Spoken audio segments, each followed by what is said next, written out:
लोग 1.2 का हम लोग स्टार्ट करते हैं। प्रश्नावली 1.2 का मैथ है, जिसमें कि आप देख पाएंगे पहला सवाल है इसके में दे रखा है, कहता है निम्नलिखित संख्याओं का अभाज्य गुणनखंड के रूप में व्यक्त कीजिए। निम्नलिखित संख्याओं को अभाज्य गुणनखंड के रूप में व्यक्त कीजिए। तो अब हम लोग अभाज्य गुणनखंड के रूप में व्यक्त करेंगे। गाइस आप तो समझते होंगे अभाज्य गुणनखंड, तो आप इसमें समझते होंगे, ठीक है।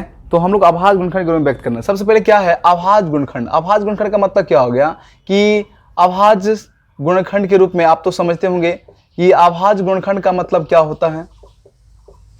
अभाज्य गुणनखंड का मतलब होता है कि ऐसी संख्या के रूप में व्यक्त करना है, ऐसी संख्या के गुणनफल के रूप में व्यक्त करना है जिसमें कि संख्याओं का क्या क्या खंड हो, मतलब ऐसा संख्या हो कि जो किसी से नहीं कटता हो। जैसे कि ऐसा संख्या कौन कौन आता है, ऐसी संख्या को हम लोग अभाज्य संख्या कहते हैं। इसमें कौन कौन आता है, 2 आता है, 3 आता है, 5 आता है, 7 आता है, ठीक है। इन तमाम संख्याओं को हम लोग कहते हैं, इन तमाम संख्याओं को अभाज्य गुणनखंड कहते हैं। जैसे कि 7 के बाद क्या होगा, 11 होगा, 11 के बाद 13 होगा, 13 के बाद 17 होगा, 19 होगा, एंड सो ऑन। ये टोटल का टोटल अभाज्य गुणनखंड है, अभाज्य संख्या है।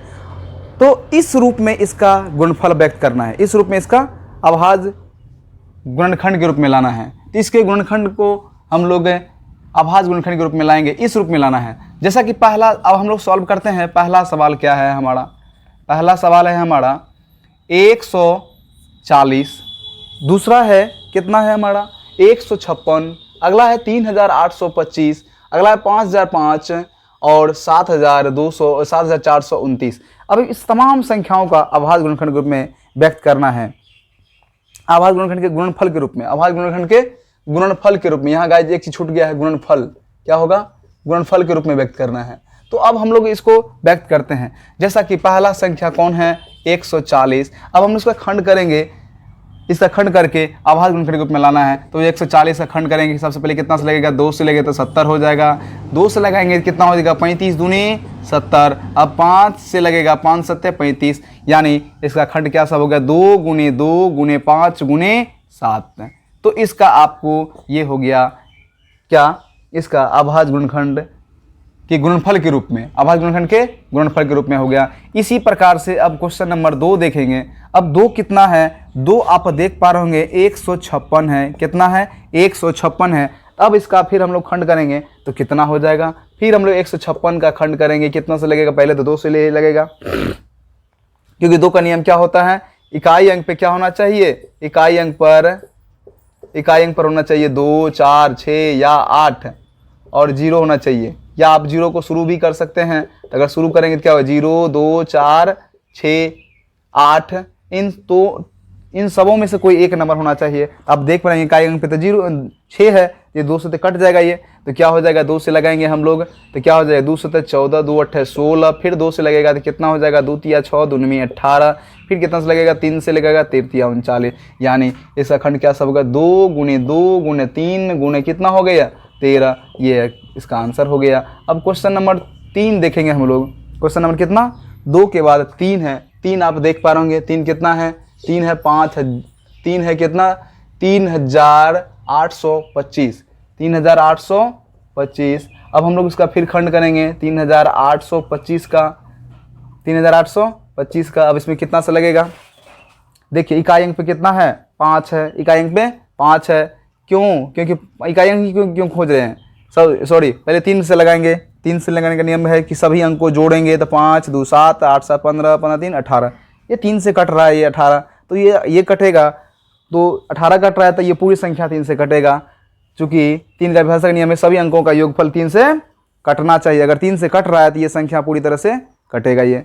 तो चलिए हम लोग भागा देंगे, क्या होगा, 3 एकम 3, उसके बाद 3 दूनी 6, उसके बाद 2 पे 2 कितना 22, 3 से 21, 3 5 15। फिर अब 3 से जोड़ेंगे, 3 से लगाएंगे तो फिर अंकों को जोड़ेंगे तो 7 5 12, 12 2 14 1 15, फिर 15 3 से कट रहा है तो फिर हम लोग 3 से लगाएंगे तो क्या हो जाएगा, 3 चौके 12, 3 दूने 6, 3 5 15।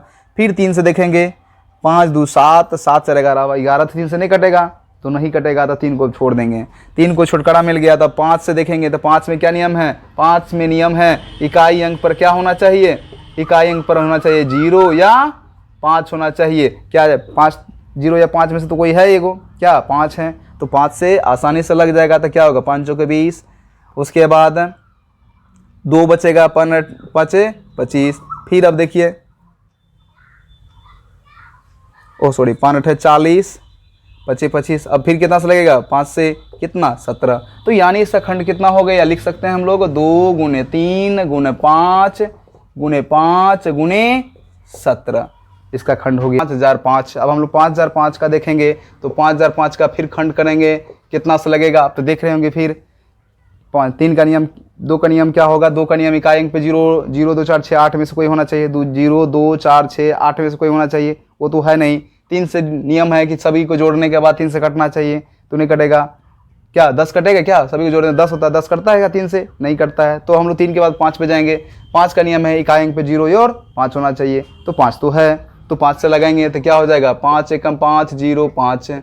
अब कितना से लगेगा, अब कितना से लगेगा एज, अब देखिए यहाँ पे अब 5 भी फ्लॉप हो गया। 5 का नियम तो इकाई अंक पे 5 होना चाहिए, 5 से नहीं लगेगा। तो अब ये क्या होगा, 6 से 7 से देखते हैं हम लोग क्या होगा, 7 से भागा देंगे हम लोग, कितना हो जाएगा, 7 एकम 7 बच्चा 3, 3 पर 0 कितना हो गया 30, 7 चौके 28, 2 7 21, 3 से लग गया। अब कितना से 7 से लग गया, अब कितना से लगेगा ये, 4 3 7 1 8। अब 8 तो 3 से नहीं कटेगा। फिर हम लोग देखेंगे कितना से, अब हम लोग 13 से देखेंगे तो क्या हो जाए, सॉरी 11 से देखेंगे। 11 से देखने के बाद क्या, 11 एकम 11 कितना बचा 3 3 11 33, यानी 13 से कटे। अब तो ये नहीं कटेगा, तो कुल मिला के खंड इसका यही हो जाएगा 5 गुने 7 गुना 11 गुने कितना 13, ये इसका आंसर हो गया। इसी प्रकार से अब लास्ट क्वेश्चन, चौथा तो हो गया, लास्ट क्वेश्चन है 5 नंबर, कितना है 5 नंबर 7429। अब हम लोग 7429 का खंड देखेंगे। 7429 से क्या हो जाएगा, 7429 का फिर खंड करेंगे, कितना से लगेगा ये। इसमें जो है आपको सबसे पहले कितना से, आपको यहाँ पर देखें जरा हम लोग 17 से देखें तो क्या हो जाएगा, 17 चौके 68, कितना बचता है 6 2 6 62 हो गया, 17 51, कितना 11 17 17 19 से। अब क्या हो जाएगा यहाँ पे 19 से लगाइए तो 19 दूना 38, कितना होता है 43 में 38 जाएगा, कितना बचा 5 19 57। अब तो ये 23 तो किसी से कटेगा नहीं, यही इसका खंड हो जाएगा। तो खंड में क्या सब लिख सकते हैं हम लोग, कुल मिला के खंड हो जाएगा 17 गुने 19 गुना कितना हो जाएगा 23। तो कुल मिला करके ये 1 का क्वेश्चन फिनिश हो गया।